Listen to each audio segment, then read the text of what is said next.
बात करेंगे बिटकॉइंस के पास्ट के बारे में, जिसके बारे में शायद ही आपको पता हो।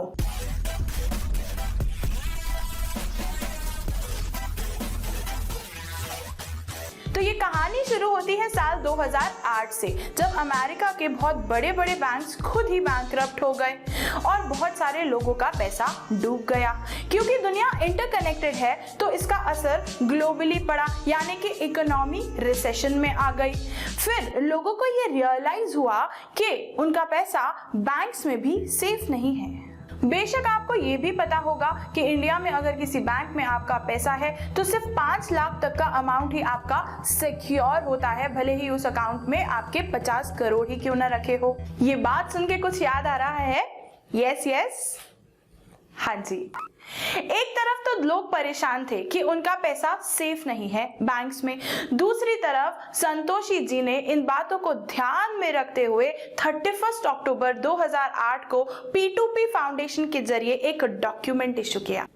इस डॉक्यूमेंट में उन्होंने ऐसी करेंसी बनाने की बात करी जिसमें ना गवर्नमेंट का कंट्रोल होगा, ना ही किसी कंट्री का कंट्रोल होगा, बल्कि इस करेंसी को पूरी दुनिया मिलकर चलाएगी, जिसको इन्होंने नाम दिया बिटकॉइन।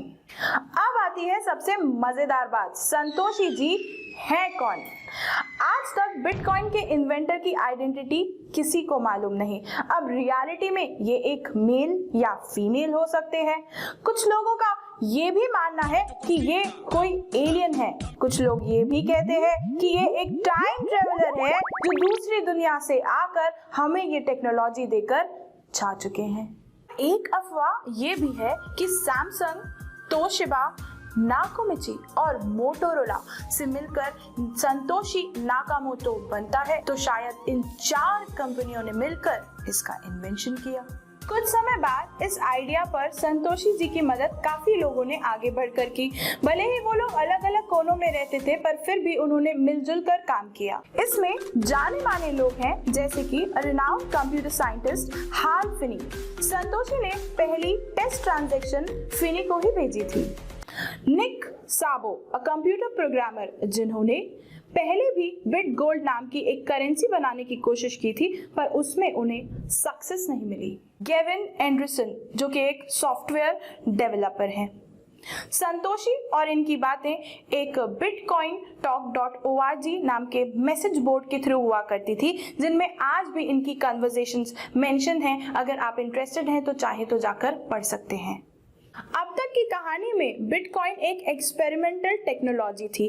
धीरे धीरे समय बीतने के साथ कुछ और लोगों ने भी इसमें इंटरेस्ट दिखाया। फिर 22 मई 2010 को कुछ ऐसा हुआ कि बिटकॉइन को एक वैल्यू मिली।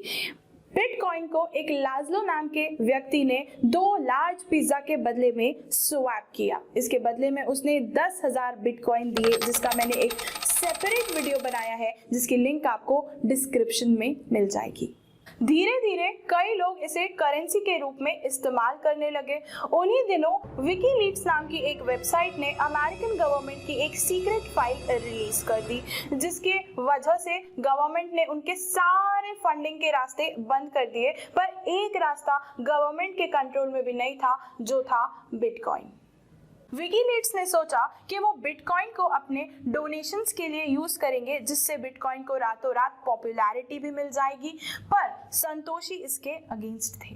5 दिसंबर 2010 को संतोषी ने मैसेज बोर्ड पर लिखा कि बिटकॉइन बहुत ही नया प्रोजेक्ट है और अभी इसके लिए तैयार नहीं है, पर विकीलीक्स ने उनकी बात नहीं मानी और बिटकॉइंस को डोनेशन के लिए यूज किया। सोच रहे होंगे कि टेक्नोलॉजी के इन्वेंटर के परमिशन के बिना कोई उसे कैसे यूज कर सकता है, तो मैं आपको बता दूं, संतोषी बिटकॉइन के इन्वेंटर जरूर थे पर ओनर नहीं। संतोषी ने बिटकॉइन को कुछ इस तरीके से डिजाइन किया था कि कोई इंडिविजुअल, कोई कंट्री या कोई भी एक अकेला इंसान उसे रेगुलेट नहीं कर सकता था। बिटकॉइन एक डिसेंट्रलाइज्ड डिजाइन है। जिस तरह इंटरनेट का कोई मालिक नहीं है, उसे दुनिया भर के लोग मिलकर चलाते हैं, उसी तरीके से बिटकॉइन का भी कोई मालिक नहीं है, यानी कि ओनर नहीं है, उसे दुनिया भर के लोग मिलकर चलाते हैं और खुद संतोषी भी उन्हें रोक नहीं सकते। विकीलीक्स से जैसे ही बिटकॉइन को यूज करने की अनाउंसमेंट की, बिटकॉइन बड़े बड़े न्यूज़पेपर की हेडलाइंस में जा पहुंचा और इसे एक नई पहचान मिली। 11 दिसंबर 2010 को संतोषी ने मैसेज बोर्ड पे मैसेज लिखा कि विकीलीक्स ने मधुमक्खी के छत्ते को छेड़ दिया है और अब ये तेजी से हमारी ओर बढ़ रहा है। ये मैसेज संतोषी का आखिर मैसेज था मैसेज बोर्ड। इस इंसिडेंट के बाद संतोषी ने इसके मेन डेवलपर्स के साथ प्राइवेट ईमेल्स के जरिए कांटेक्ट रखा। बिटकॉइन के डेवलपमेंट की जिम्मेदारी गेविन एंडरसन के हाथों दे दी गई और संतोषी ने ईमेल के द्वारा जताया कि गेविन के हाथों भी इसका डेवलपमेंट अच्छे से हो सकता है। ये संतोषी जी का आखिरी ईमेल था और उन्होंने कभी ना लौट आने की बात जताई और संतोषी जी पूरी तरीके से इंटरनेट से गायब हो गए। वो इंसान जिसने इस टेक्नोलॉजी को इन्वेंट किया, उसने बाकियों के हाथों में ये जिम्मेदारी देकर खुद आगे बढ़ चुका है। आज के लिए इतना ही। अगले आने वाले वीडियो में बात करेंगे बिटकॉइन के प्रेजेंट के बारे में और अनसर्टेन फ्यूचर के बारे में। तब तक मेरे वीडियो को लाइक कीजिए, सब्सक्राइब कीजिए। I will see you in the another one. आपकी होस्ट, आपकी दोस्त निया माखीजा। नमस्ते।